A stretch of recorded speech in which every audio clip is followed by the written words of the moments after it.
નમસ્કાર વિદ્યાર્થી મિત્રો, હું સુજીત મેમકિયા સ્કાય લિમિટ ઇન્સ્ટિટ્યૂટની આ યુટ્યુબ ચેનલમાં આપ સૌનું હાર્દિક સ્વાગત કરું છું.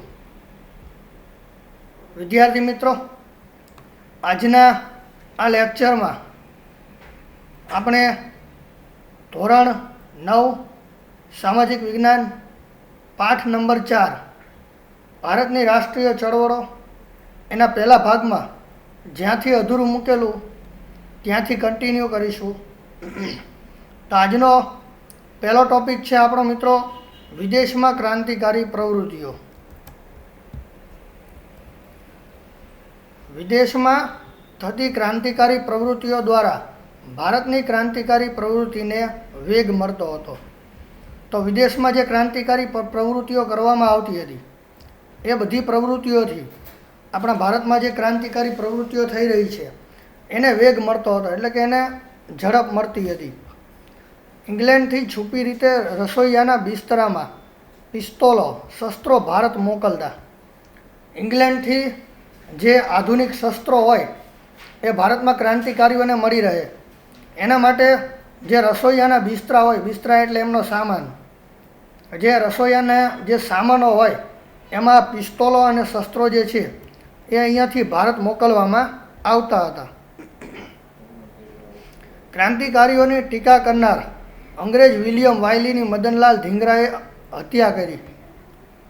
ત્યાં લંડનમાં મિત્રો જે વિલિયમ વાયલી છે કે જે ક્રાંતિકારીઓનો ખૂબ વિરોધી વ્યક્તિ હતો, તો એની ત્યાં ઇંગ્લેન્ડમાં જ મદનલાલ ધીંગરા દ્વારા હત્યા કરવામાં આવેલી હતી. 1907માં અમેરિકાના કેલિફોર્નિયામાં ઇન્ડિયન ઇન્ડિપેન્ડન્સ લીગની સંસ્થા સ્થપાઈ. 1907માં આ ક્રાંતિકારી પ્રવૃત્તિઓને વેગ મળે વિદેશમાંથી એના માટે અમેરિકાનું જે કેલિફોર્નિયા સિટી છે ત્યાં ઇન્ડિયન ઇન્ડિપેન્ડન્સ લીગની સ્થાપના કરવામાં આવી હતી, જેનું પાછળથી લાલા હરદયાલે ગદર પાર્ટી નામ આપ્યું. આ સંસ્થા ઇન્ડિયન ઇન્ડિપેન્ડન્સ લીગ એને પાછળથી એટલે કે અમુક સમય પછી ગદર પાર્ટી એવું નામ આપવામાં આવ્યું જે લાલા હરદયાળે આપ્યું હતું. 4 ભાષાઓમાં ગદર સાપ્તાહિક શરૂ કરાયું. તો આ ગદર પાર્ટી છે એણે એક સાપ્તાહિક ગદર નામનું શરૂ કર્યું હતું. હવે સાપ્તાહિક એટલે 7 દિવસમાં અઠવાડિયામાં એક વખત જે સમાચાર પત્ર આવે એને સાપ્તાહિક કહેવાય. જે રીતે દૈનિક હોય એ દરરોજ આવતું હોય, સાપ્તાહિક હોય તો એ 7 દિવસમાં એટલે કે અઠવાડિયામાં એક વખત આવે. પાક્ષિક હોય અથવા પખવાડિક હોય તો એ 15 દિવસમાં એક વખત આવતું છાપું હોય. જ્યારે માસિક હોય તો એ મહિનામાં એક વખત આવે છે. તો એ રીતે આ જે ગદર છે એ સાપ્તાહિક હતું, એટલે કે 7 દિવસ અઠવાડિયામાં એક વખત પ્રકાશિત થતું. એ 4 ભાષાઓમાં પ્રકાશિત કરવામાં આવતું હતું. આ પ્રવૃત્તિમાં તારકનાથ દાસ અને કરતારસિંહ પણ જોડાયેલા. આ ગદર પાર્ટી જે છે લાલા હરદયાળની, એમાં પાછળથી તારકનાથ દાસ અને કરતારસિંહ પણ જોડાય છે અને તેઓ પણ ગદર પાર્ટીની જે કાર્ય પ્રક્રિયા છે એનો ભાગ બને છે. જર્મનીમાં ચંપકરમણ પિલ્લાઈએ હિન્દ રાષ્ટ્રીય સ્વયંસેવક દળની રચના કરી. હવે જે ચંપકરમણ પિલ્લાઈ છે એમણે જર્મનીમાં હિન્દ રાષ્ટ્રીય સ્વયંસેવક દળ એવા એક પક્ષની સ્થાપના કરી હતી. ઈરાકને વડુ મથક બનાવી ત્યાંથી ભારત ઉપર આક્રમણ કરવાની યોજના ઘડવામાં આવી. આ જ સંઘ દ્વારા, આ જ દળ દ્વારા ઈસવીસન 1907માં ઈરાકને વડુ મથક એટલે કે મુખ્ય મથક બનાવી અને ત્યાંથી ભારત ઉપર આક્રમણ કરવાનું એવી યોજના ઘડવામાં આવી હતી. આક્રમણ દ્વારા સ્વતંત્રતા મેળવવાની. જર્મનીના સ્ટુઅર્ટગાર્ડ શહેરમાં યોજાયેલ આંતરરાષ્ટ્રીય સમાજવાદી પરિષદમાં સૌ પ્રથમવાર મેડમ કામાએ તૈયાર કરેલો રાષ્ટ્રધ્વજ ફરકાવ્યો. તો આપણે આગળ પણ આવી ચૂક્યું છે કે જે આંતરરાષ્ટ્રીય સમાજવાદી પરિષદ જે સ્ટુઅર્ટગાર્ડ, જર્મનીનું જે સ્ટુઅર્ટગાર્ડ શહેર છે ત્યાં યોજાયેલી હતી, ત્યાં મેડમ ભીખાઈજી કામા દ્વારા આપણા ભારત દેશનો જે ધ્વજ છે રાષ્ટ્રધ્વજ એ સૌ પ્રથમ વખત ફરકાવવામાં આવ્યો હતો. અફઘાનિસ્તાનમાં તો રાજા મહેન્દ્ર પ્રતાપના રાષ્ટ્રીય પ્રમુખ પદે કામચલાઉ સ્વતંત્ર સરકારની રચના કરાઈ, જેમાં બરકતુલ્લાહ, આબિદુલ્લાહ, મૌલાના બશીર, શમશેરસિંહ, ડૉક્ટર મથુરસિંહ વગેરે હતા. તો જે અફઘાનિસ્તાન છે, તો ત્યાં અફઘાનિસ્તાનમાં રાજા મહેન્દ્ર પ્રતાપ એણે પોતાના પ્રમુખ પદે ત્યાં અફઘાનિસ્તાનમાં કામચલાઉ સરકારની સ્થાપના પણ કરી નાખી હતી. એમાં જે બરકતુલ્લાહ, આબિદુલ્લાહ, શમશેરસિંહ, ડૉક્ટર મથુરસિંહ છે વગેરે નેતાઓ પણ એમની સાથે જોડાયેલા હતા. આ સરકારે રશિયા, ઈરાન, તુર્કી વગેરેમાંથી મદદ મેળવવા પ્રયાસો કર્યા. તો આ જે સરકાર છે એણે યુરોપના જે દેશો છે અને સાઉદી અરેબના જે દેશો છે, રશિયા, ઈરાન અને તુર્કી, એમની પાસેથી મદદ મળી રહે લડાત માટે, એના માટેના તમામ પ્રયાસો કર્યા હતા. તુર્કીના વડા અનવર પાશા અને ગવર્નરને પણ મળેલા. તો આજે રાજા મહેન્દ્ર પ્રતાપ છે એ તુર્કીના જે વડા છે, એટલે કે તુર્કીના મુખ્ય વ્યક્તિ છે અનવર પાશા, એમને અને તુર્કના જે ગવર્નર હતા એમને પણ તેઓ મળેલા હતા. રેશમી રૂમાલ ઉપર લખેલું ગાલિબનામા ષડયંત્ર, તમામ મુસ્લિમોએ એકત્રિત થઈ ખ્રિસ્તીઓની સામે જંગ માંડ્યો, એ પકડાઈ ગયું. હવે જે એ સમયના મુસ્લિમો છે તો એમણે ભેગા મળીને એક ષડયંત્ર રચ્યું હતું, જે ગાલિબનામા ષડયંત્ર નામે ઓળખાય છે. અને આ ષડયંત્ર જે છે એ રેશમનું કાપડ જે આવે એના રૂમાલ ઉપર, એટલે કે રેશમી રૂમાલ ઉપર લખવામાં આવ્યું હતું. આ જે ગાલિબનામા ષડયંત્ર છે એ મુસ્લિમોએ ભેગા થઈ, સંગઠિત થઈ અને ખ્રિસ્તીઓ સામે જે જંગ ઉપાડ્યો હતો, ખ્રિસ્તીઓ સામે જે યુદ્ધ ઉપાડ્યું હતું, એના માટેનું આ ષડયંત્ર હતું. પણ આ ષડયંત્ર પણ પકડાઈ ગયું હતું. રાજા મહેન્દ્ર પ્રતાપે પોતાની સહીવાળી સોનાની પટ્ટી રશિયાના ઝારને મોકલાવી, જેમાં ઝારને ઇંગ્લેન્ડ સાથેના સંબંધો તોડી નાખવા જણાવેલું. આગળ જે આગળના પાઠોમાં આપણે વાત કરેલી કે રશિયામાં એ સમયે ઝારશાહી એટલે કે ઝાર રાજાઓ શાસન કરતા હતા, બરાબર. તો આજે રાજા મહેન્દ્ર પ્રતાપ, જેમણે અફઘાનિસ્તાનમાં કામચલાઉ સરકારની સ્થાપના કરેલી, એમણે આજે રશિયાના ઝાર રાજા છે એમને એક સોનાની પટ્ટી પોતાની સહીવાળી, એમની સહી કરેલી એ સોનાની પટ્ટી રશિયાના ઝારને મોકલી. અને એમાં એવું એમણે કીધું કે ભાઈ ઝારને ઇંગ્લેન્ડ સાથેના સંબંધો તોડી નાખવાના. રશિયાના ક્રાંતિવીર ટ્રોટસ્કીએ તો ભારતના ક્રાંતિકારીઓને બધી જ મદદ કરવા વચન આપેલું. તે રીતે રશિયાના જ એક ક્રાંતિકારી જે છે ટ્રોટસ્કી, જે પોતે લેખક પણ છે, એટલે એ ટ્રોટસ્કીએ ભારતના ક્રાંતિકારીઓને આ ઇંગ્લેન્ડથી પોતાના દેશને આઝાદ કરાવવા માટે તમામ પ્રકારની મદદ આપવી એવું વચન એણે આપેલું હતું. બર્મામાં સોહનલાલ પાઠકે અને સિંગાપુરમાં પરમાનંદે ક્રાંતિકારી પ્રવૃત્તિઓ કરી. તો જે બર્મા છે ત્યાંથી સોહનલાલ પાઠક અને સિંગાપુરથી પરમાનંદ, આ બંને વ્યક્તિઓએ પણ ક્રાંતિકારી પ્રવૃત્તિઓ સતત શરૂ રાખી હતી. ઉપરાંત કામાગાટામારુ અને તોશામારુ સ્ટીમરોની ઘટનાએ ક્રાંતિકારીઓને વિદેશોમાં અંગ્રેજો વિરુદ્ધ લાગણી જાગૃત કરવામાં પ્રેરક બળ પૂરું પાડ્યું હતું. જ્યાં સ્ટીમરોની ઘટના બની કામાગાટામારુ અને તોશામારુની, એનાથી વિદેશમાં જે ક્રાંતિકારી પ્રવૃત્તિઓ અંગ્રેજો વિરુદ્ધ આપણા ભારતના ક્રાંતિકારીઓ કરતા હતા, તો એમને અંગ્રેજો વિરુદ્ધ જે લાગણી જાગૃત થઈ એના માટેનું પ્રેરક બળ પૂરું પાડેલું હતું. ભારતની રાષ્ટ્રીય અને ઉગ્ર ક્રાંતિકારી ચળવળના ઇતિહાસમાં દેશદાઝથી ભરેલા 18થી 24 વર્ષની વય ધરાવતા યુવાનો જ હતા. જે ભારતની આ રાષ્ટ્રીય લડાઈ, જે ઉગ્ર ક્રાંતિકારી ચળવળો થઈ સશસ્ત્ર, એમાં સૌથી વધારે 18થી 24 વર્ષની જે ઉંમર ધરાવતા યુવાનો હતા, જે નવયુવાનો કહેવાય, એ લોકો હતા. એમનામાં દેશદાઝ ભરેલી હતી. મોતને મુઠ્ઠીમાં લઈ ગમે તેવા સાહસ અને રોમાંચક કાર્યો તેઓ પાર પાડતા અને પકડાઈ જાય તો હસ્તે મુખે ફાંસીના માચડે ઇન્કલાબ જિંદાબાદ અને વંદે માતરમના ગગનભેદી નારા સાથે ચડી જતા અને એ રીતે માં ભૌમની આઝાદીના ઉમદા ધ્યેય માટે વીરગતિ પામતા હતા. તો આજે નવયુવાનો હતા કે જે માથે કફન બાંધી અને દેશને આઝાદ કરાવવા નીકળ્યા હતા. પોતે એમનું મૃત્યુ થઈ જવાનું છે એમને ખબર જ હતી, છતાંય આ દેશને આઝાદ કરાવવા માટે પોતાના મોતને મુઠ્ઠીમાં લઈ ફરતા હતા અને ગમે એવા સાહસ કરવા પડે તો પણ એ કરી છૂટતા હતા. બીજું કે એમને મૃત્યુનો ડર હતો નહીં, એમને કોઈ સજાનો ડર હતો નહીં, કારણ કે એ દેશ માટે મરવા નીકળ્યા હતા. અને જો એ લોકો પકડાઈ જતા તો ઇન્કલાબ જિંદાબાદ અને વંદે માતરમ એવા નારા સાથે ફાંસીના માંચડે ચડી જતા હતા. અને આવા જ ક્રાંતિવીરો જે છે તો એમના કારણે, એમના બલિદાનોના કારણે આજે આપણો દેશ એ આઝાદ ભારત દેશ છે. બરાબર, તો એમની જે શહાદત છે એ આપણે યાદ રાખવી જોઈએ. તેમણે જે ઊંચી દેશભક્તિ, ત્યાગ અને બલિદાન આપ્યા છે તે યુવા પેઢીને સદીઓ સુધી પ્રેરણા આપ્યા કરશે. એમણે જે બલિદાનો આપ્યા છે, એમણે જે દેશભક્તિ દેખાડી છે, બરાબર, એ બધી વસ્તુ જે હાલના યુવાનો છે એને હંમેશાને માટે પ્રેરણા પૂરી પાડશે. ત્યાર પછીનો ટોપિક છે મોર્લે મિન્ટો સુધારા 1909. ભાગલા પાડો અને રાજકરોની નીતિ અપનાવી અંગ્રેજોએ હિન્દુ અને મુસલમાન વચ્ચે કોમી વૈમનસ્ય ઊભું કરવા માટે યોજના ઘડી. ઈસવીસન 1906. જે ઈસવીસન 1905માં બંગાળના ભાગલા પાડ્યા, એમાં એમનો મુખ્ય ધ્યેય હિન્દુ અને મુસ્લિમ એકતા ભાંગવાનો અને બંને વચ્ચે દુશ્મનાવટ ઊભું કરવાનો હતો.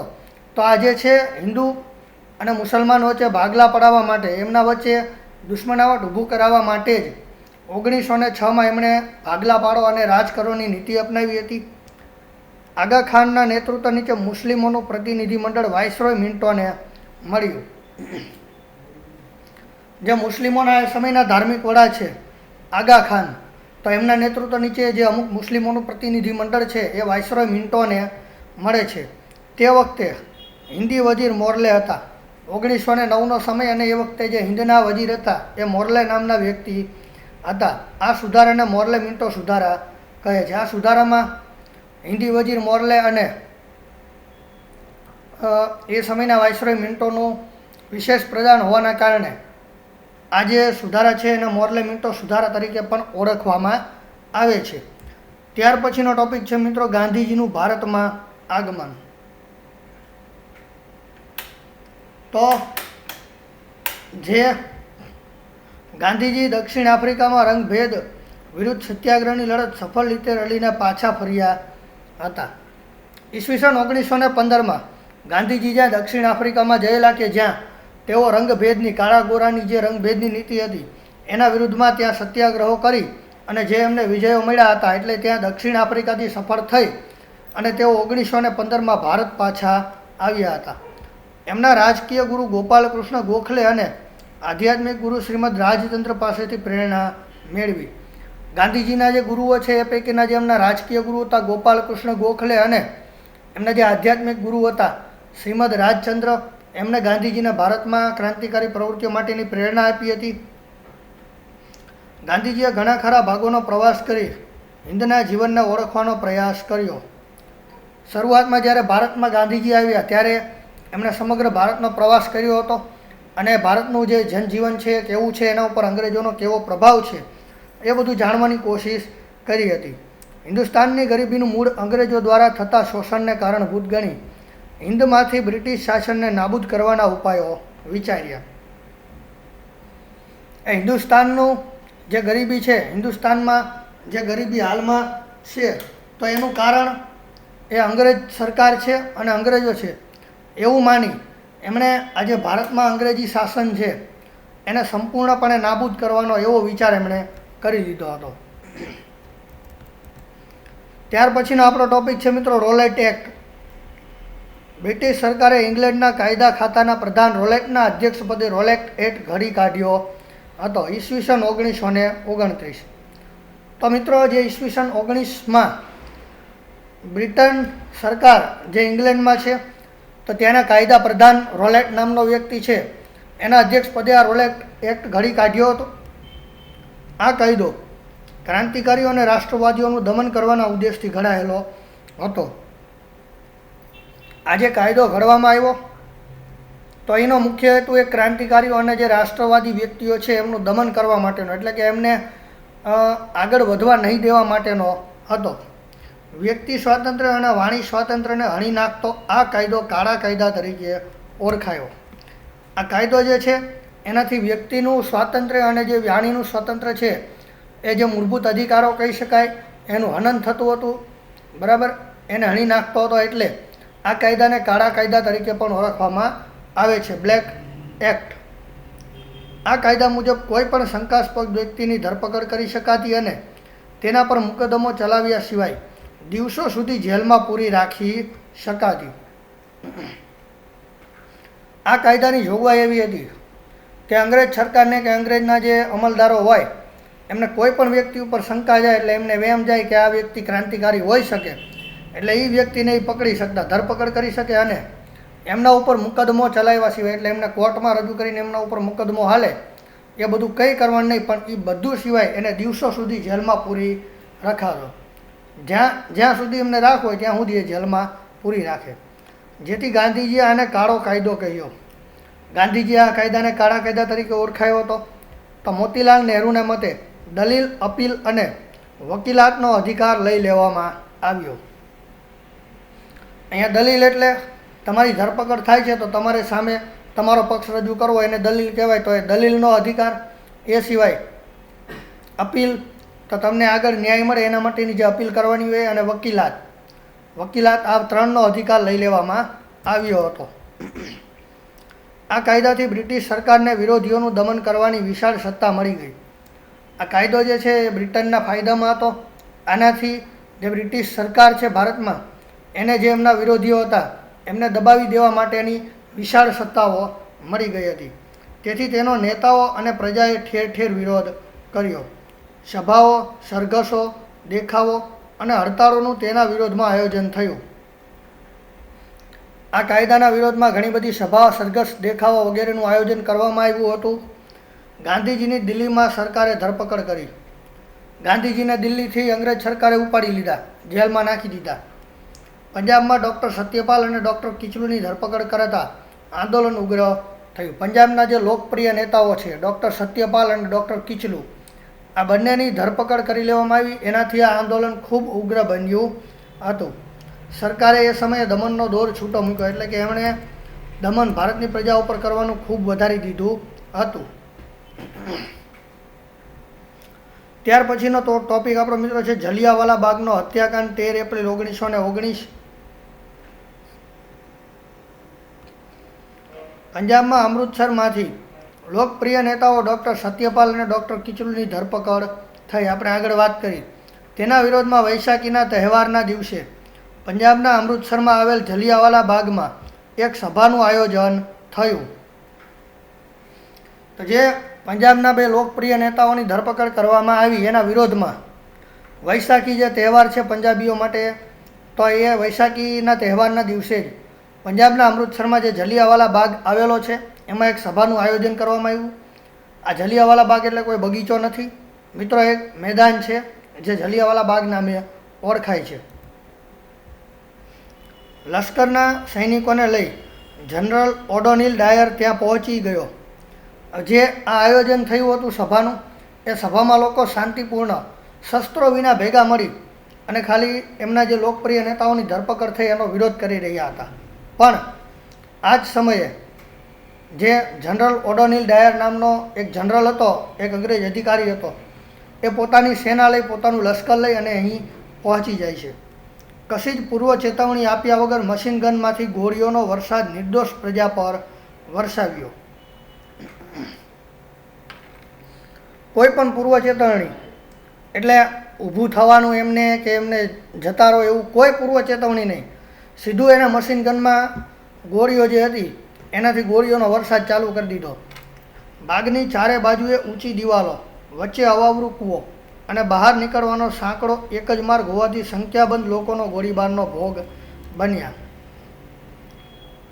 આ મેદાન જે છે એ બાગ છે એની ચારે બાજુએ ઊંચી દિવાલો હતી, ફરતી ઊંચી દિવાલો, વચ્ચે એક અવાવરું કૂવો હતો અને બહાર આવવા માટે એક જ નાનો માર્ગ હતો.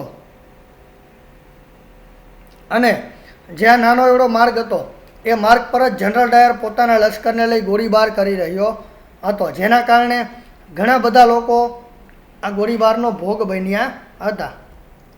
સરકારી અહેવાલ મુજબ 379 લોકો માર્યા ગયા અને 1200 ઘવાયા. તો જે સરકારી અહેવાલ, અંગ્રેજ સરકારનો જે અહેવાલ આવેલો એમાં એમણે લોકોએ એવું કીધું કે 79 લોકોના મૃત્યુ થયા છે અને 1200 જેટલા લોકો ઘાયલ થયા છે. જ્યારે કોંગ્રેસે નિમેલી તપાસ સમિતિના મતે 1000 માણસો માર્યા ગયેલા.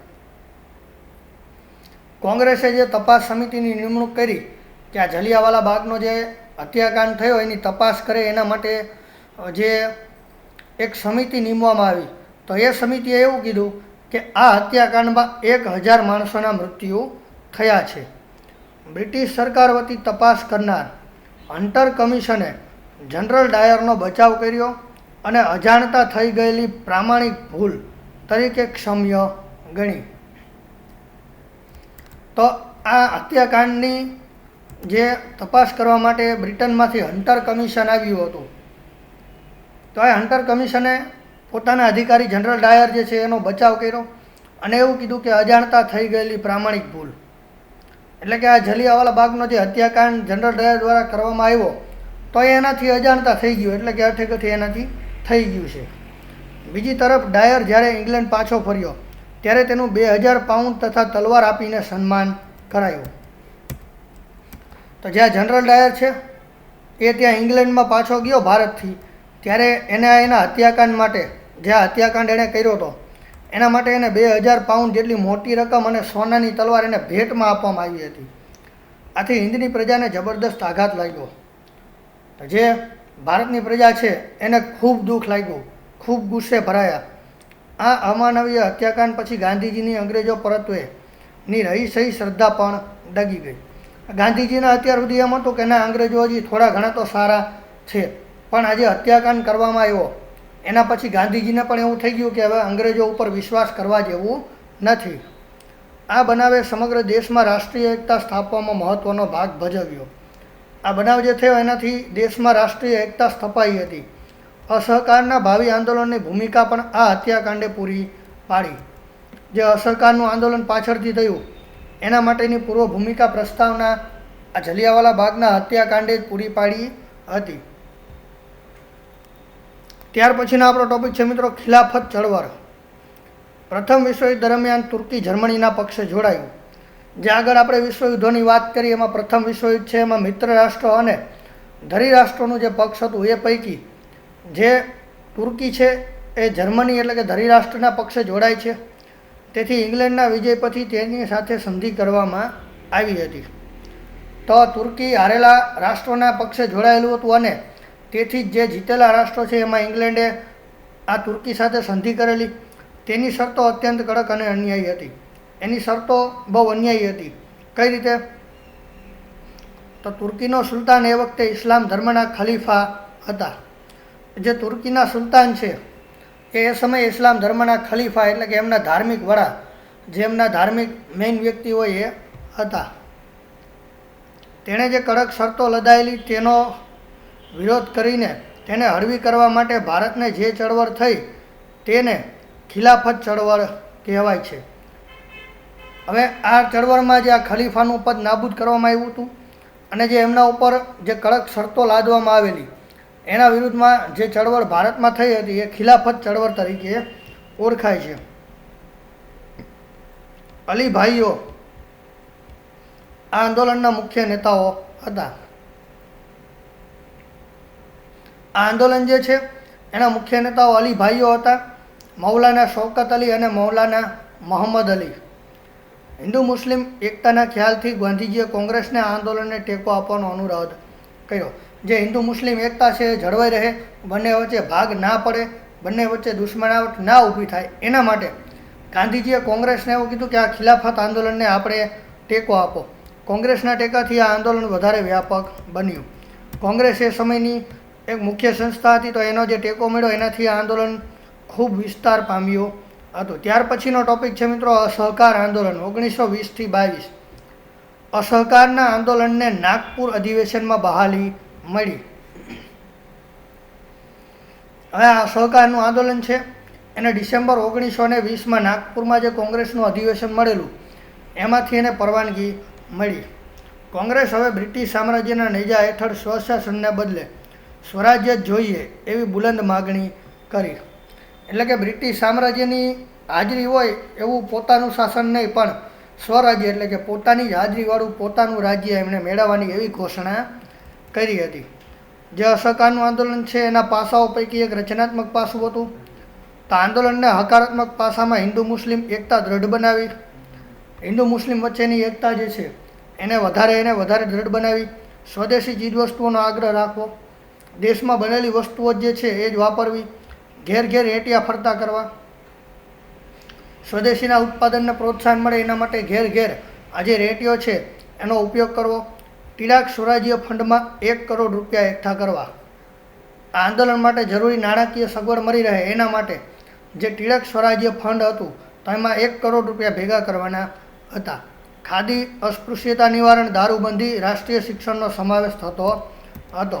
એ સિવાય ખાદી વાપરવું, અસ્પૃશ્યતામાં નિવારણ કરવું, દારૂ પીવાનું બંધ કરાવવું, દારૂબંધી કરવી અને રાષ્ટ્રીય શિક્ષણ એટલે દેશનું શિક્ષણ જે છે એ જ આપવું, એવી બધી વાતો આમાં કરવામાં આવેલી હતી. ત્યાર પછીનું જે બીજું પાસું છે એ છે ખંડનાત્મક પાસું. તો જ્યારે બીજી તરફ સરકારી નોકરીઓ, ધારાસભાઓ, સરકારી શાળા કોલેજોનો ત્યાગ કરવો. અસહકારના આંદોલનમાં બીજું જે પાસું હતું એ મુજબ જે સરકારી નોકરીઓ એટલે કે અંગ્રેજ સરકારમાં જે નોકરીઓ કરે છે, ધારાસભાઓમાં જે ચૂંટાયેલા પ્રતિનિધિઓ છે અને જે અંગ્રેજોની સરકારી શાળા કોલેજોમાં ભણે છે એનો ત્યાગ કરવાનો એટલે કે એમાંથી નીકળી જવાનું. સરકારી અદાલતો, સ્થાનિક સ્વરાજ્યની સંસ્થાઓમાં નિમાયેલ સભ્યોએ રાજીનામા આપવા. જે સરકારી અદાલતોમાં કર્મચારી તરીકે નિમાયેલો હોય અથવા સ્થાનિક સ્વરાજ્યની કોઈ પણ સંસ્થાઓમાં જે ચૂંટાયેલા હોય તો એમણે બધાએ રાજીનામા આપી દેવાના. વિદેશી કાપડ અને માલનો બહિષ્કાર. વિદેશથી જે કાપડ આવે છે અને જે બીજો કોઈ પણ માલ સામાન આવે છે એનો વિરોધ કરવાનો. સરકારી સમારંભો, ઇલકાબો વગેરેનો ત્યાગ કરવો જેવા અનેક કાર્યક્રમોનો સમાવેશ થાય છે. સરકારી સમારંભ જે થાય એનો વિરોધ કરવાનો અને સરકાર દ્વારા જે ખિતાબો આપવામાં આવેલા છે, ઇલકાબો, એને પણ દૂર કરવાના. ત્યાર પછીનો ટોપિક છે અસહકારના આંદોલનના કાર્યક્રમો. તો આંદોલનની શરૂઆતમાં મહાત્મા ગાંધીએ પોતાની કૈસરે હિન્દ અને રવિન્દ્રનાથ ઠાકુરે નાઇટહુડ સન્માન વગેરેનો ત્યાગ કર્યો. જો મિત્રો ગાંધીજીને અંગ્રેજો દ્વારા કૈસરે હિન્દ અને રવિન્દ્ર ઠાકોર જે છે, રવિન્દ્રનાથ ઠાકુર, એમને નાઇટહુડનું સન્માન આપવામાં આવેલું. તો આ લડત અંતર્ગત ગાંધીજીએ કૈસરે હિન્દની જે ઉપાધિ મળેલી છે અને રવિન્દ્રનાથ ઠાકુરને જે નાઇટહુડનું સન્માન મળેલું એનો એમણે ત્યાગ કર્યો હતો. દેશના અન્ય નેતાઓએ પણ પોતાની ઉપાધિ કે પદવીનો ત્યાગ કર્યો. આ જોઈ દેશના જે નેતાઓ, બીજા નેતાઓ હતા કે જેમને આવી પદવીઓ મળેલી તો એમણે પણ પોતાની પદવીઓનો ત્યાગ કર્યો હતો.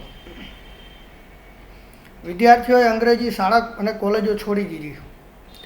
જે વિદ્યાર્થીઓ હતા ભારતના, એમણે જે અંગ્રેજો દ્વારા સ્થાપવામાં આવેલી શાળા કોલેજો હતી એમાંથી નીકળી ગયા, એ છોડી દીધી. ઠેર ઠેર વિદેશી કાપડની હોડીઓ પ્રગટી.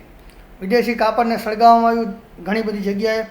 ડ્યુક ઓફ કેનાટ ભારત આવ્યા ત્યારે તેમનો બહિષ્કાર કરાયો. નવેમ્બર 1921માં જે ડ્યુક ઓફ કેનાટ છે ભારતમાં આવ્યા હતા તો એમનો બહિષ્કાર કરવામાં આવ્યો.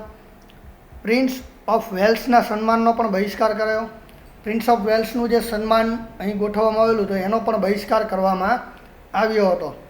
આવા પગલાંએ દેશભરમાં સારી એવી રાષ્ટ્રીય ઉત્તેજના પ્રગટાવી. આ જે પગલાઓ ભરવામાં આવ્યા એનાથી આપણા ભારત દેશને આ રાષ્ટ્રીય ચળવળોમાં જોડાવા માટે એક ઉત્તેજન મળ્યું હતું. બીજી તરફ રાષ્ટ્રીય શાળા કોલેજોની સ્થાપના થઈ. તો અંગ્રેજી શાળા કોલેજોમાંથી વિદ્યાર્થીઓ નીકળે અને એમનું શિક્ષણ બગડે નહીં, એમનું ભણતર બગડે નહીં એના માટે રાષ્ટ્રીય શાળા કોલેજોની શરૂઆત કરવામાં આવી. જેમાં કાશી, બિહાર, જામિયા મિલિયા, ગુજરાત વગેરે નામની રાષ્ટ્રીય વિદ્યાપીઠો સ્થપાઈ. આ બધી જે વિદ્યાપીઠો છે એની સ્થાપના કરવામાં આવી. એમાં આપણી એક વિદ્યાપીઠ આવે છે ગુજરાત વિદ્યાપીઠ, જેની અમદાવાદમાં સ્થાપના 1920માં કરવામાં આવી હતી. સ્વદેશીનો પ્રચાર જોરશોરથી થતાં ઇંગ્લેન્ડની આયાત થતાં કાપડ, પગરખાં, મોજ શોખની ચીજવસ્તુઓમાં ભારે ઘટાડો થતાં તેનો પડઘો બ્રિટિશ પાર્લામેન્ટમાં પડ્યો. જે ઇંગ્લેન્ડથી આયાત થતું હતું, કાપડ હતું, બૂટ ચંપલ હતા, સિગરેટ વગેરે ઘણી બધી જે મોજ શોખની વસ્તુઓ પણ ત્યાંથી આયાત કરવામાં આવતી, એટલે કે ત્યાંથી લાવવામાં આવતી, તો એમાં ઘટાડો કરવામાં આવ્યો. એના કારણે બ્રિટિશ પાર્લામેન્ટ ઉપર એની સીધી અસર થઈ હતી. ઇંગ્લેન્ડને થયેલ ભારે આર્થિક નુકસાનથી સરકાર ચોંકી ઉઠી. જે ઇંગ્લેન્ડને એ સમયે ભારે નુકસાન થયું, વધારે પડતું નુકસાન થયું, એનાથી ઇંગ્લેન્ડની સરકાર આશ્ચર્યચકિત થઈ ગઈ. ટિળક ફંડમાં 1 કરોડ રૂપિયાથી વધારે નાણાં એકઠા થયા તેમજ આંદોલન દરમિયાન હિન્દુ મુસ્લિમ એકતાના અનેક પ્રસંગો પ્રગટ થયા. જે ટિળક સ્વરાજ્ય ફંડમાં 1 કરોડ રૂપિયા ભેગા કરવાના હતા એમાં 1 કરોડની જગ્યાએ એનાથી પણ વધારે પૈસા ત્યાં ભેગા થઈ ગયા હતા. અને જે આંદોલનમાં હિન્દુ મુસ્લિમ એકતા લાવવાની હતી એ પણ ઘણી મહત્તમ પ્રમાણે આવી ગઈ હતી. હિન્દુ જમીનદારો અને મુસ્લિમ ખેડૂતો વચ્ચે થયેલ મોપલા બળવો ટીકાપાત્ર કહી શકાય અને તેને બ્રિટિશ સરકારે સખત હાથે દબાવી દીધો. એક વસ્તુ અપાતૃપ હતી જેમાં હિન્દુ જમીનદારો અને મુસ્લિમ ખેડૂતો વચ્ચે કેરળનો જે મલબાર વિસ્તાર છે એમાં મોપલા બળવો થયેલો, પણ એને અંગ્રેજો દ્વારા દબાવી દેવામાં આવ્યો હતો. આંદોલનને નિષ્ફળ બનાવવા સરકારે દમન નીતિનો સહારો લીધો. બેફામ લાઠીમાર, આડેધડ ગોળીબાર, સામુદાયિક ધરપકડો અને અમાનુષી અત્યાચાર કરવામાં આવ્યો. હિન્દુ મુસ્લિમ એકતાને તોડવાનો નિષ્ફળ પ્રયાસ થયો. આંદોલન જે છે એને દબાવવા માટે, એને બંધ કરાવવા માટે અંગ્રેજ સરકારે છૂટી દમન નીતિનો ઉપયોગ કર્યો હતો. એમણે ધરપકડો કરી, એમણે લાઠીમારો કર્યા, એમણે ગોળીબારો કર્યા, બધું કરી લીધું. પણ એ સિવાય હિન્દુ મુસ્લિમ એકતા તોડવાના ઘણા પ્રયત્નો કર્યા પણ તોડી શક્યા નહીં. ત્યાર પછીનો ટોપિક છે મિત્રો ચૌરી ચોરાનો બનાવ અને આંદોલન મોકૂફ. તો ઉત્તર પ્રદેશના ગોરખપુર જિલ્લામાં આવેલ ચૌરી ચોરા ગામે નીકળેલા સરઘસના લોકો પર પોલીસે ગોળીબાર કર્યો. 5 ફેબ્રુઆરી 1922ના દિવસે જે ઉત્તર પ્રદેશનો ગોરખપુર જિલ્લો છે ત્યાં આવેલું ચૌરી ચોરા ગામ, ત્યાંથી લોકોનું સરઘસ આ જે ચળવળ થઈ હતી એનું સંધાને નીકળ્યું હતું, પણ એના ઉપર પોલીસોએ ગોળીબાર કર્યો. પોલીસની ગોળીઓ ખૂટી ગઈ ત્યારે તેઓ પોલીસ ચોકીમાં ભરાઈ ગયા. પોલીસ જે હતા કે જેમણે ગોળીબાર કરેલો હતો એમની ગોળીઓ ખાલી થઈ ગઈ બંદૂકમાંથી. પછી એ બધા લોકો પોલીસ સ્ટેશનમાં જઈને સંતાઈ ગયા. ઉશ્કેરાયેલ ટોળાએ પોલીસ ચોકીને આગ લગાવી. હવે એ જે ટોળું હતું એના પર ગોળીબાર કરવામાં આવેલો એટલે એમનામાં ખૂબ ગુસ્સો હતો. તો એમણે શું કર્યું, જે આ પોલીસ સ્ટેશનમાં પોલીસવાળા જતા રહ્યા એ પોલીસ સ્ટેશન આખું સળગાવ્યું એમણે, જેમાં 21 પોલીસ મૃત્યુ પામ્યા. આ ઘટનામાં 21 જેટલા પોલીસ અધિકારીઓના મૃત્યુ થયા હતા. આ હિંસક બનાવના સમાચાર મળતા જ ગાંધીજીએ જણાવ્યું કે અહિંસાનું મૂલ્ય નહીં સમજનારા લોકોના હાથમાં સત્યાગ્રહનું શસ્ત્ર મૂકીને મેં હિમાલય જેવડી મોટી ભૂલ કરી છે. એમ કહી અસહકારનું આંદોલન તત્કાલીન એમણે પાછું ખેંચી લીધું. તો ગાંધીજીને જ્યારે આ બનાવની માહિતી મળી તો એમણે એવું કીધું કે અહિંસાનું મૂલ્ય નહીં સમજનારા લોકોના હાથમાં, એટલે કે જેમણે અહિંસાનું મૂલ્ય ખબર નથી એવા લોકોના હાથમાં જે મેં સત્યાગ્રહનું શસ્ત્ર મૂક્યું એનાથી મેં હિમાલય જેવડી મોટી ભૂલ કરી લીધી છે. અને એ રીતે એમણે અસહકારનું આંદોલન પાછું ખેંચી લીધું. ત્યાર પછીનો ટોપિક છે અસહકારના આંદોલનનું મહત્ત્વ અને તેની અસરો. આ આંદોલનને પોતાના હેતુઓ પ્રાપ્ત કરવામાં ભારે સફળતા મળી ન હતી, પરંતુ તેના નકારાત્મક અને રચનાત્મક કાર્યક્રમો દ્વારા તેમણે લોકોને તેમના અધિકારો પ્રત્યે સભાન કર્યા. તો આજે આંદોલન થયું એનાથી કંઈ ખાસ સફળતા મળી ન હતી, પણ જે એના કાર્યક્રમો હતા, એના પાસાઓ હતા, એનાથી લોકો પોતપોતાના અધિકારો વિશે જાગૃત થયા હતા. સરકાર તરફ એક વિરોધી વાતાવરણ સર્જાયું. બધાના મનમાં હવે સરકાર તરફ વિરોધ હતો. લોકોમાં અન્યાયની વિરુદ્ધ સંઘર્ષની ભાવના પ્રબળ બની. એટલે હવે લોકો અન્યાયનો વિરોધ કરતા શીખ્યા, અન્યાય સામે અવાજ ઉપાડતા શીખ્યા હતા. ભારતના બધા જ વર્ગોમાં રાજકીય જાગૃતિ આવી. ભારતના જેટલા પણ વર્ગો હતા એ બધામાં જાગૃતિ આવી હતી. સ્વરાજ્ય માટેની તેમની શ્રદ્ધા અડગ બની. હવે એમને સ્વરાજ મેળવવું જ છે એવો દ્રઢ નિશ્ચય થઈ ગયો હતો. લોકોમાંથી લાઠી, દંડ અને જેલનો ભય દૂર થયો. હવે લોકોને બીક નહોતી લાગતી કે ભાઈ લાકડીઓ મારશે ને દંડ કરશે ને આપણને જેલમાં પૂરી દેશે, એટલે એ બધી બીક એમની ઉડી ગઈ. યુવાનો અને સ્ત્રીઓ પણ રાષ્ટ્ર સેવામાં આગળ આવ્યા અને કોંગ્રેસ લોકોની સંસ્થા બની. સ્ત્રીઓ અને યુવાનો પણ ધીમે ધીમે લડતમાં આગળ આવ્યા અને કોંગ્રેસ જે છે રાષ્ટ્રવ્યાપી સંસ્થા હતી એ લોકોની સંસ્થા બની ગઈ. દેશમાં રાષ્ટ્રીય શિક્ષણ આપતી શાળાઓ શરૂ થઈ. જે રાષ્ટ્રીય શિક્ષણ આપે એવી શાળાઓ દેશમાં શરૂ થઈ હતી. અંગ્રેજીના સ્થાને હિન્દી ભાષાને મહત્ત્વ મળ્યું. અંગ્રેજી કેળવણીનો વિરોધ થયો અને સામે હિન્દી ભાષાના શિક્ષણને પ્રોત્સાહન મળ્યું હતું. જે રાષ્ટ્રીય આંદોલન અત્યાર સુધી શહેરો નગરો તેમજ બુદ્ધિજીવીઓ પૂરતું સીમિત હતું તે ગામડે ગામડે અને સામાન્ય જનતા સુધી વિસ્તર્યું. જે આંદોલન અમુક વર્ગો પૂરતું સીમિત હતું એ આંદોલન હવે ગામડે ગામડે સુધી પહોંચી ગયું હતું. સમગ્ર ભારતમાં આંદોલન પહોંચ્યું હતું. ત્યાર પછીનો મિત્રો આપણો ટોપિક છે સ્વરાજ્ય પક્ષ. લોકોમાં આવેલી રાજકીય જાગૃતિને ટકાવી રાખવાના હેતુથી અસહકારની લડત મોકૂફી બાદ ચિત્તરંજન દાસ મુનશી અને મોતીલાલ નહેરુએ સ્વરાજ્ય પક્ષની સ્થાપના કરી. જે લોકોમાં રાજકીય જાગૃતિ આવેલી અને જે એમણે અસહકારની લડત મોકૂફ રાખી ગાંધીજીએ, તો એનાથી રાજકીય જાગૃતિમાં ઓછું ન થઈ જાય, ઘટાડો ન થાય અને એમની જાગૃતિ ટકી રહે એના માટે ચિત્તરંજન દાસ મુનશી અને મોતીલાલ નહેરુ બંને ભેગા મળ્યા સ્વરાજ્ય પક્ષની સ્થાપના કરી હતી. તેમનો હેતુ ધારાસભાઓમાં પ્રવેશી સરકારની અયોગ્ય નીતિઓનો વિરોધ કરવાનો હતો. તો એમનો આ પક્ષ સ્થાપવા પાછળનો મુખ્ય હેતુ એ હતો કે જે ધારાસભાઓ છે એની ચૂંટણીમાં ઊભું રહેવું અને ધારાસભાઓમાં પોતે પ્રવેશ મેળવી જ્યાં સરકાર અયોગ્ય રીતે જે નીતિઓ લાદે છે એનો વિરોધ કરવાનો. સ્વરાજ્ય પક્ષના સ્થાપકોએ પણ ગાંધીજીના અસ્પૃશ્યતા નિવારણ, હિન્દુ મુસ્લિમ એકતા, રેંટિયાને ગુમતા કરવા, નશાબંધી વગેરે રચનાત્મક કાર્યક્રમોનો સ્વીકાર કર્યો. ગાંધીજીએ જે રચનાત્મક કાર્યક્રમો અસહકારના આંદોલન દરમિયાન આપેલા એ તમામ કાર્યક્રમોનો જે સ્વીકાર છે એ આ સ્વરાજ પક્ષ દ્વારા કરવામાં આવેલો હતો. નવેમ્બર 1923 એ સમયે યોજાયેલ ધારાસભાઓની ચૂંટણીમાં સ્વરાજ પક્ષે ઝુકાવ્યું અને કેન્દ્રીય ધારાસભા અને કેટલાક પ્રાંતોની ધારાસભાઓમાં સ્વરાજ પક્ષના ઉમેદવારો ચૂંટાઈ આવતા સ્પષ્ટ બહુમતી મળી. નવેમ્બર 1923 આજે સ્વરાજ પક્ષ છે એણે ચૂંટણીમાં ઝંપલાવ્યું.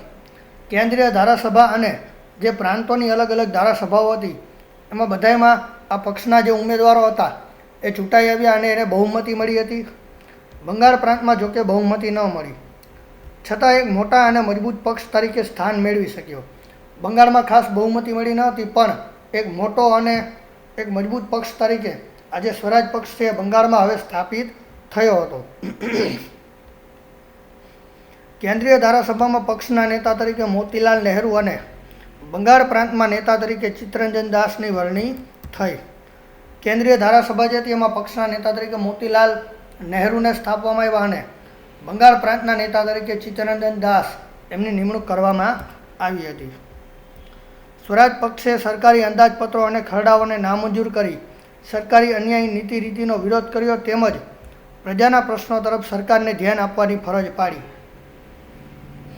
આ જે પક્ષ છે એણે સરકારના જે અંદાજપત્રો આવે અને જે ખરડાઓ આવે તો એને નામંજૂર કરી, બહુમતી એટલે નામંજૂર કરી શકે એટલે નામંજૂર કરીને જે અન્યાયી નીતિ હતી એમની એનો વિરોધ કર્યો અને પ્રજાના જે પ્રશ્નો છે એના તરફ સરકાર ધ્યાન આપે એવું એમણે કર્યું. સ્વરાજ પક્ષની કામગીરીને કારણે જ સરકારને સાયમન કમિશન 2 વર્ષ વહેલું નીમવું પડ્યું. જે સાયમન કમિશન ભારતમાં આવેલું તો એને 2 વર્ષ પહેલાં, નિશ્ચિત સમયથી 2 વર્ષ પહેલાં મોકલવામાં આવ્યું. એનું કારણ એકમાત્ર એ હતું કે જ્યાં સ્વરાજ પક્ષ દ્વારા કામગીરી કરવામાં આવતી હતી. ધારાસભામાં સ્વરાજ પક્ષે શિસ્તબદ્ધ કામગીરી બજાવી ઊંચી સંસદીય પ્રણાલીઓ સ્થાપી. ધારાસભામાં સ્વરાજ પક્ષ જે છે શિસ્તબદ્ધ રીતે કામગીરી કરતી હતી અને સંસદીય પ્રણાલીઓ જે છે એ ઉચ્ચ સંસદીય પ્રણાલીઓ એમણે સ્થાપી હતી. ભારતના લોકોમાં લોકશાહી પદ્ધતિએ અને બંધારણીય રીતે શાસન ચલાવવાની ક્ષમતા છે એમ બ્રિટિશ સરકાર સમક્ષ સાબિત કરી બતાવ્યું. અંગ્રેજોને જે એવું લાગતું હતું કે ભારતના લોકોએ સરકાર ચલાવી શકે એમ નથી, તો આ સ્વરાજ્ય પક્ષે ચૂંટણીમાં બહુમતી મેળવી અને જે ભારત દેશના લોકો છે એ લોકશાહી પદ્ધતિથી શાસન કરવાની ક્ષમતા ધરાવે છે, એમનામાં તાકાત છે, એ બ્રિટિશ સરકારને સાબિત કરીને બતાવ્યું હતું. આવી સુંદર કામગીરીના પરિણામે હિન્દનો શિક્ષિત વર્ગ સ્વરાજ પક્ષ તરફ આકર્ષાયો. જે સારી એવી કામગીરી આ પક્ષ દ્વારા કરવામાં આવી એના કારણે જે અહીંયા ભારતનો શિક્ષિત વર્ગ હતો, ભણેલા ગણેલા યુવાનોનો વર્ગ હતો, એ આ પક્ષ તરફ આકર્ષાયો હતો. લોકોમાં પણ રાષ્ટ્રીય જાગૃતિનો પુનઃસંચાર થયો. જે રાષ્ટ્રીય જાગૃતિ જોઈએ એ લોકોમાં પણ ફરીથી ઉમેરવામાં આવી. સ્વરાજ્ય પ્રાપ્તિને વધુ નજીક લાવવામાં આ પક્ષે ખૂબ અગત્યનો ભાગ ભજવ્યો. એ સઘળી બાબતોનું તેમાં મહત્ત્વ અને મૂલ્ય રહેલું છે. સ્વરાજ પ્રાપ્તિ જે આપણને દેશને આઝાદી મળી એને વધારે ને વધારે નજીક લાવવા માટે સ્વરાજ પક્ષનું ખૂબ યોગદાન છે અને આ બધી બાબતોમાં એનું મહત્ત્વ અને મૂલ્ય રહેલું છે. જૂન 1925માં ચિત્તરંજન દાસનું અવસાન થતાં સ્વરાજ્ય પક્ષ નબળો પડ્યો. 1925ના જૂન મહિનામાં જે ચિત્તરંજન દાસ છે એમનું મૃત્યુ થયું. એના કારણે આ જે પક્ષ છે એ નબળો પડ્યો હતો. કેટલાક સભ્યો સરકારને સહયોગ આપતા તો કેટલાક નેશનલ પાર્ટી નામનો નવો પક્ષ સ્થાપતા સ્વરાજ પક્ષની પ્રતિષ્ઠા ઓછરી ગઈ. ઘણા એવા લોકો હતા કે જેણે સરકારને સપોર્ટ આપ્યો, સહયોગ આપ્યો, પણ અમુક એવા લોકો હતા જેમણે આ વ્યક્તિનું અવસાન થયું પછી તરત જ નેશનલ પાર્ટી નામના એક અલગ પક્ષની સ્થાપના કરી હતી. તે પછી ચૂંટણીમાં તો મદ્રાસ પ્રાંત સિવાય સર્વત્ર તેના ઉમેદવારોને ભારે પરાજય સાંપડ્યો.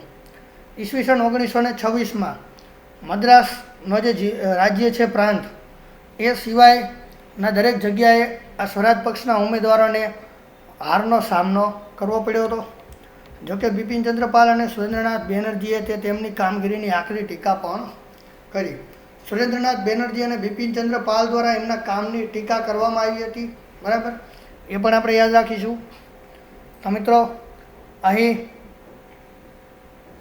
આપણો આ પાઠનો ભાગ 2 અને ધોરણ 9નો પાઠ 4 ભારતની રાષ્ટ્રીય ચળવળો એ પણ અહીં પૂર્ણ થાય છે. કોઈ વિદ્યાર્થીને પ્રશ્ન હોય તો કોમેન્ટ સેક્શનમાં એ કોમેન્ટ કરી શકે છે. એ સિવાય તમને અમારો વિડીયો જો ગમ્યો હોય તો તમે લાઈક કરો, એને શેર કરો અને આવા અવનવા વિડીયોની માહિતી તમને જલ્દીથી મળી રહે એના માટે અમારી ચેનલ સ્કાય લિમિટ ઇન્સ્ટિટ્યૂટને સબસ્ક્રાઈબ કરવાનું બિલકુલ ભૂલશો નહીં. હવે તો ફરીથી મળીશું નવા વિડીયો લેક્ચર સાથે. ત્યાં સુધી ધન્યવાદ.